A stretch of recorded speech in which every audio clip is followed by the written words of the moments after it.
baka hindi po makatulog yan. Baka tanong na po ng tanong yan, mga kababayan. Di ba?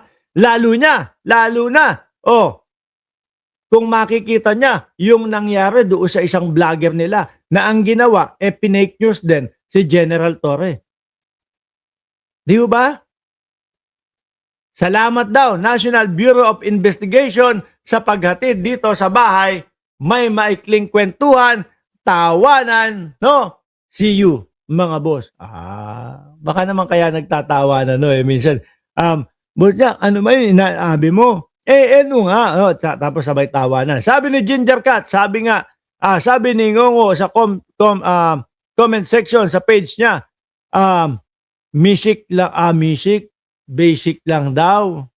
Basic lang. Tingnan natin kung paano nyo ipapaikot-ikutin yan. Paano nyo ipapaliwanag yan. Di ba?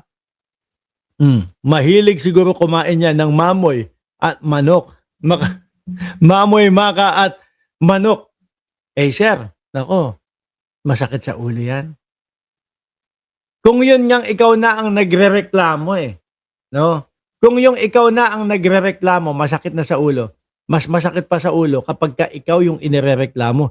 At lalo na kapag ka ito galing po ito kung sakali ang reklamador o nagrereklamo yung St. Luke's. Tingin ko yun talaga mabigat na kalaban yan, Mosnyak. Mahirap na kalaban yan, Mosnyak. No? Ginungo nyo na ako lahat dyan. Sabi ni Tato, hapamat sunima na ano? Ulitin ko nga. Hapamat NMI may sumina na hindi ko maintindihan. No? Ma'am Maritel T, shout out sa inyo. Ngayon alisin na natin si Mosnyak, mga kababayan. Eto, pumunta muna tayo, mga boss chief amusher, dito kay Sandro Marcos. Bakit ho? Nako, Pulong Duterte, Ano masasabi nyo?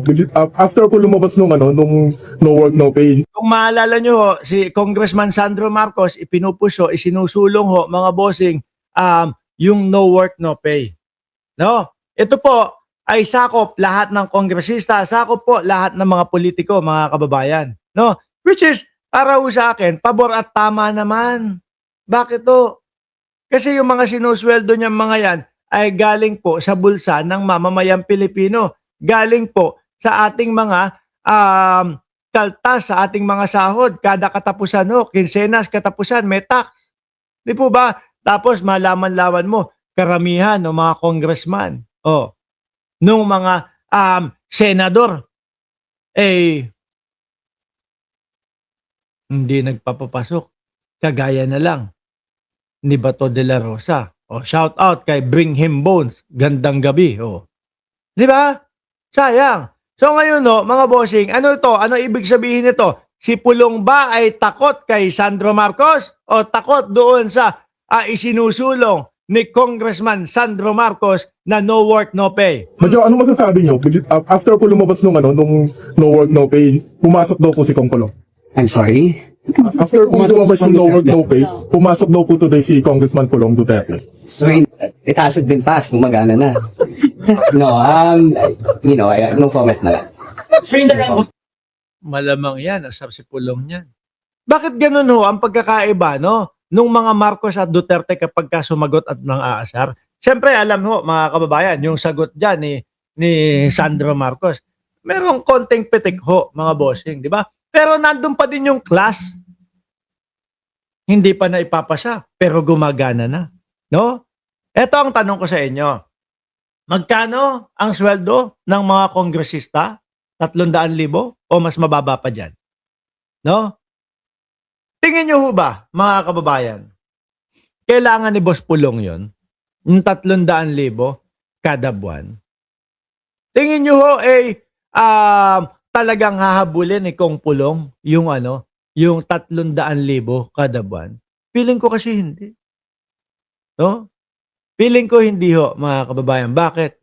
Sabi nga nung iba kung yun yung pinapasweldo kay Koopman, bilyon-bilyon kada taon Magkano ang sweldo ni Koopman? 150. multiply mo sa 12 months, 1.8 billion. Oh, yakang-yaka nila eh. Pero tingin ko ho, yung patatlo-300,000 alaws na kay ano yan? Kay Pulongski yan, mga bossing. No? Sabi nung iba, malaki daw ang mansyon ni Boss Pulong, mga kababayan, sa Davao. Dinaanan ng tricycle. Pero kung si Pulong, yung mga Duterte ang sasagot dito sa mga ganito, malamang ho talagang walang kaklas-klas. Which is, yun naman po talaga ang nakikita natin kung paano yung mga klase ng tao nila. Di ba? Mas makikita at mas malaki kita sa magnetic lifter, sabi ni PJ Tube. Sabi ni Ginger Cat, kakabar ni Pulongski, di na pumapasok sa Congress. Tapos, ang gusto pa ng ating Vice Presidente ay tumakbo, manguna sa pagiging Speaker of the House, si Pulong Duterte. Di ba? Pera ng bayan, nakinabang din si Koopman. Hindi tayo sigurado dyan. Pero questionable ho yan, mga kababayan. Kasi ang palabas nitong mga Duterte sa madlang people ho, mga bossing, mahirap sila eh. No? Ang palabas ni dating Pangulong Duterte nga yung pamasahe lang ang kaya niyang kaya niyang dalhin eh. Doon nung nag-hearing sila doon sa Congress eh. Ganun yung palabas nila eh. Pero ang tanong, paano nila nababayaran kung totoo man na 150 million? No? Kung totoo man na 150 million yung sinusweldo ni Koopman sa mga Duterte kada buwan ho. Saan nanggagaling yung bilyon-bilyon piso kada taon na ibabayad kay Koopman? Yun ang tanong natin ho. Di ba? Eto tanungin natin. Boss Rodrigo Duterte, may tanong ako sa iyo. No? Ang tanong ko sa iyo bakit kinikip mo pa din si Koopman? No? Halata naman na parang ang estilo ni Koopman is yung tipong pampatagal ng kaso para mas madaming kitain. Ako ganyan yung nararamdaman ko eh. No? Kasi kung talagang etong mga Duterte, etong sila Koopman, merong matibay na depensa para sa dating Pangulo, baka madaliin pa ho nila yan eh. Para sasabihin, madaliin na natin. Ready kami sa depensa namin. Para makauwi na agad ang dating Pangulo, para makauwi na ng Pilipinas at makita nyo na talagang walang katotohanan yung mga ipinaparatang sa kanya. Di ho ba? Pero hindi. Ang estilo ho, mga kababayan, ay pagtagalin, mga bossing. Di ba? Yun yung nakikita natin doon. Sabi ni Romeo Puentes, sama na si Inday Sayad na wag nang pasweldohin pag nagbiyahe. Baka kasama nga yan. Di ba?